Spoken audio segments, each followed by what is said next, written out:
Today, we will take a deep dive into high voltage direct current cable technology. When we go down in scale, we can find a property that is detrimental to cable performance: micro and submicro levels of surface topography, which is also known as surface roughness.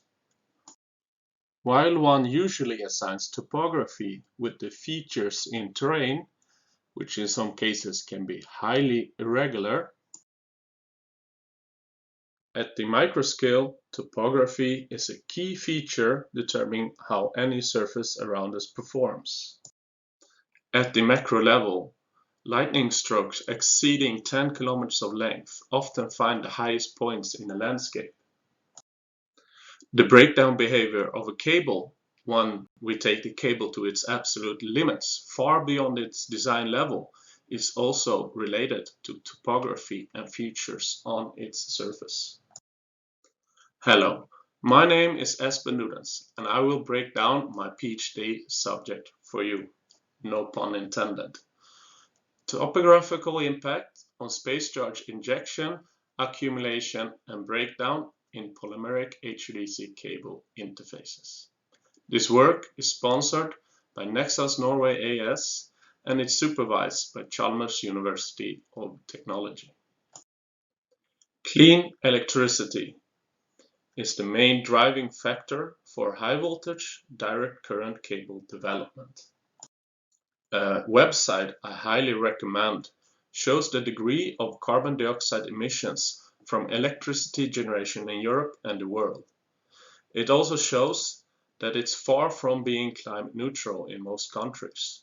However, we must understand that geography plays a huge part in this discrepancy. As we see in this map, hydropower is concentrated to remote mountainous regions. Solar and wind power are often generated remotely as well. And wind power, it also benefits from offshore generation. Major urban centers, on the other hand, they are located far away from the power source. To overcome this, we can use cables carrying high voltage direct current, short name HVDC. Many such cables are in service today, but we also see an unprecedented expansion of the HVDC grid. This HVDC grid allows averaging out supply-demand imbalances over large geographical areas. Thereby, fossil generation close to urban centers can be phased out in the future. One example of HVDC links is NordLink. It is a 525 kV cable using service-proven insulation materials, mass-impregnated papers. It will soon be completed and start transmitting 1400 megawatts. Another example is DolWin 6. It connects an offshore wind farm with the mainland. It will use a novel polyethylene-based insulation material, and it will transfer with a total capacity of 900 megawatts. Cable and its accessories. How does one transmit 800 megawatts, equivalent to the mean power consumption of 400,000 households, in a single cable? Let's investigate a typical design. Very high voltage and very high currents are indeed needed, as their product forms the total capacity. To safely enclose 500 kilovolts within the cable, one needs a thick layer of a very special type of insulation. Because each millimeter has 20,000 volts over it, being 7 times higher than the breakdown strength of air, the cleanliness and design of this layer is the most challenging aspect. To transport 1.6 kiloamperes, a large conductor cross-section is indeed needed, which also makes it the most expensive part of the cable. The resistance in the conductor generates losses, so that the conductor will heat up to around 60 to 90 degrees. Higher temperatures than that are not possible, as around 110 degrees the insulation layer will melt. If we want more power, we could increase the voltage and insulation thickness. However, very good electrical insulators are also very good thermal insulators. Thereby, increased insulation thickness will enclose the generated heat more, such that more expensive copper is needed to keep the temperature at the right level. This makes the limiting factor in cable design. It is the challenge of maximizing field strength margins while minimizing the amount of copper or aluminum used in the conductor. The extruded, thus polyethylene cable has many layers, all with very special purposes. Beyond the conductor and its insulation system, also water blocking layers, with the main barrier being a lead sheath, are needed to ensure that the cable core remains dry even below 500 meters of seawater. Not shown here are also additional armoring layers added to the outside of it. These components are added layer by layer in the cable factory. The Nexans Halden plant is equipped to manufacture the largest submarine cables in the world. Once 100 or 200 kilometers of production length is completed, it sees its final electrical test. Thereafter, it's accepted by the factory and ready for installation. It is then spooled on board the installation vessel, ready to ship to the installation location. The Nexans Skagerrak installation vessel is tailor-made for this job and has installed cables all over the world. Once at site, the cable end is floated to shore, connected, and the vessel begins installing it over its rear wheel. The finalized link will also use a variety of cable accessories, such as transition joints, field joints, and other joints, and the majority of these are needed on the land section. Being limited by land transport, only 1 kilometer can be installed at a time on shore. Thus, bunkers with joints in them are frequently found along the link. Also, 2 terminations are made to connect the cable to the converter substation. The entire cable loop is thus protected from the environment, and also the environment is protected from the high electric fields within the cable. The joints, being symmetrical, have a rubberized slip-over body that is electrically pre-tested in the factory. Its job is to take the electric field out of the cable and bring it back on the other side. Thereby, one can make a very quick connection of the 2 conductor ends without having to care about irregular geometries. The termination also uses a pre-tested rubber stress gun. It helps letting out the concentrated electric field smoothly to the environment. Electric strength of interfaces. What the joints and terminations have in common is their interface between the cable and the accessory body. The insulation is shaped when the outer semiconductive layer is peeled off from the cable on the installation side. Thereafter, the body is slipped over. Our studies have shown that depending on how we treat this surface, we can have very different appearances of the failure mechanisms. This being a dielectric breakdown occurring at very high field strength. Also, by changing the surface preparation method, the field level at which breakdown occurred could be improved a lot. The impact of surface topography. So, with those different preparation methods to prepare the cable surface, its geometry, here shown with an electron microscope, changes considerably. For an abraded surface, we can see that it has a very irregular surface. Let's look closer. Closer, closer, closer. There, that's perfect. Here we observe the microtexture of an abraded surface. Like a mountainous region, it features very steep valleys and also very large ridges.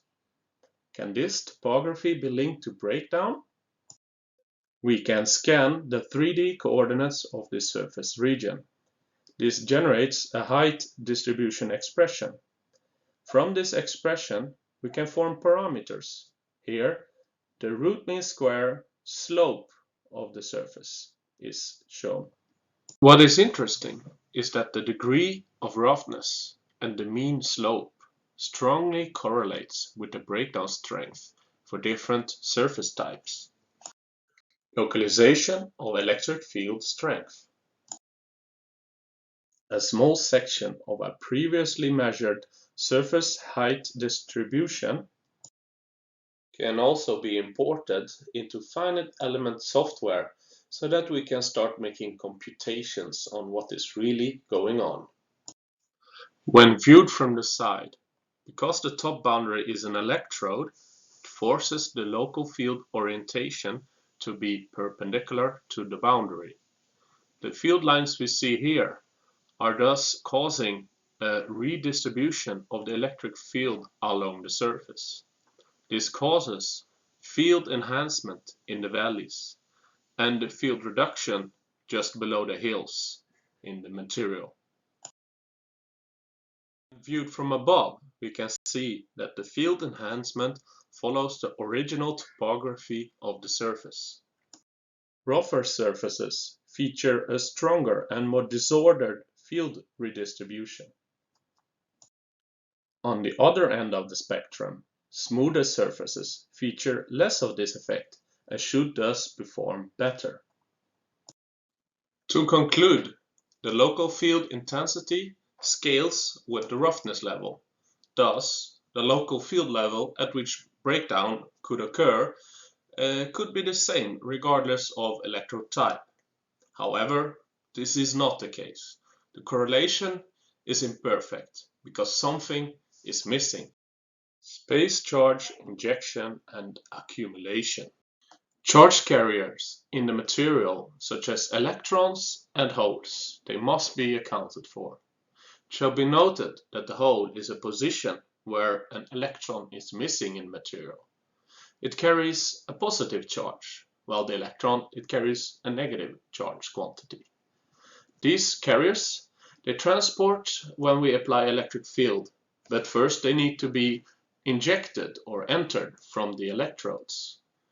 Because these charge carriers are impacted by electric field, but they also impact the electric field, it makes a very difficult dynamic. Let's make a very simplified explanation on how they behave. Charge injection can be envisioned as the insulator forming an energetic barrier at the electrode, which a carrier must overcome for it to enter the material. A carrier can receive such energy from thermal vibrations, thus exciting it over the wall, forming a process known as Schottky injection.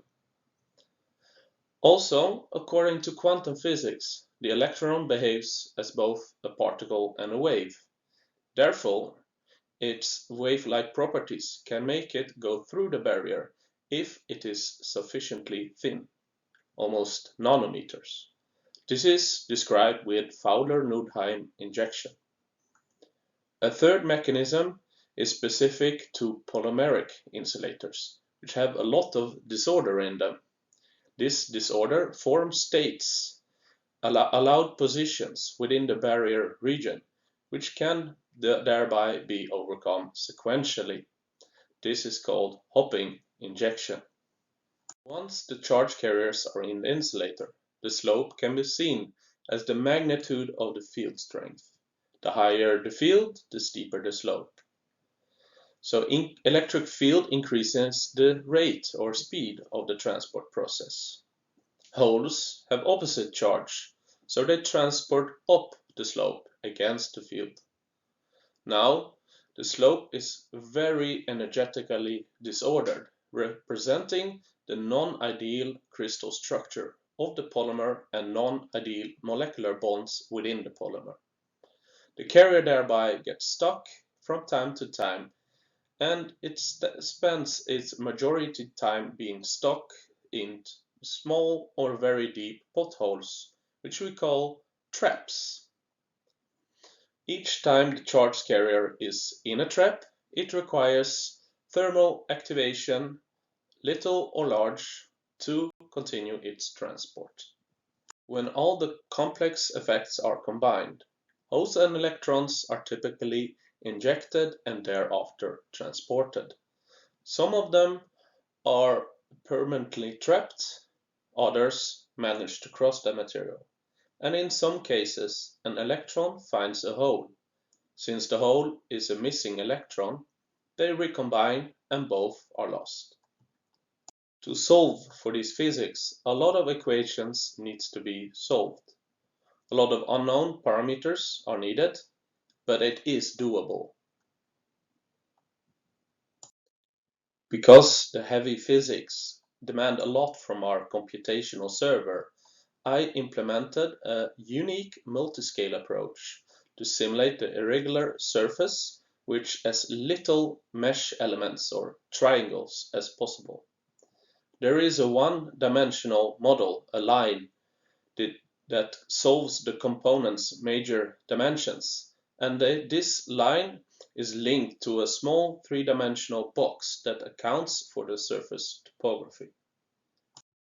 The end result is like before. In the valley, high field intensity arises. It causes localized injection of mobile holes, which transport and accumulate in the valley region.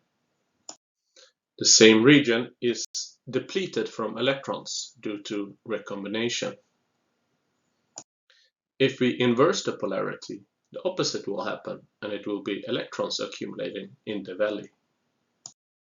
The sum of the individual carrier density will form the total charge. The total charge in turn affects the electric field intensity.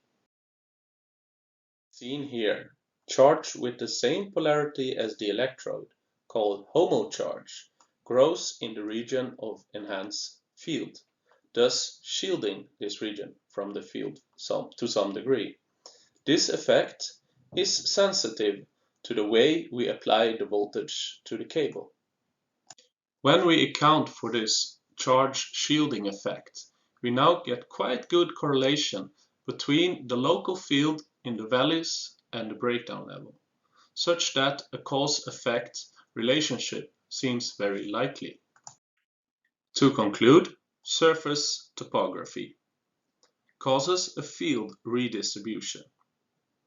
This causes a local impact on charge injection and transport of charge carriers. This in turn causes charge accumulation in these regions, which in turn affects the electric field. These three together highly stress the region in the valleys. Here, electrons bombard the polymer so hard that they can break small polymer chain sections. Eventually, this causes very small discharges, which grow and grow into a tree-like discharge called an electrical tree, which, like lightning, culminates in a return stroke, a streamer mechanism totally destroying the cable section. This knowledge can make HVDC cables more reliable by improving safety margins, and also it can make them more cost efficient. To note, these cables are normally designed for 40 years of faultless operation, but longer lifetime is not uncommon in the high voltage industry. Thank you very much if you managed to keep with me for this long. Please like and subscribe. Also, my Ph.D. dissertation on this subject is planned for early December. There will also be a sign-up live stream event. If you find this just as interesting as me, Maybe work for Nexans or consider taking a degree in electrical engineering. Maybe at Chalmers if you like it. Okay, bye!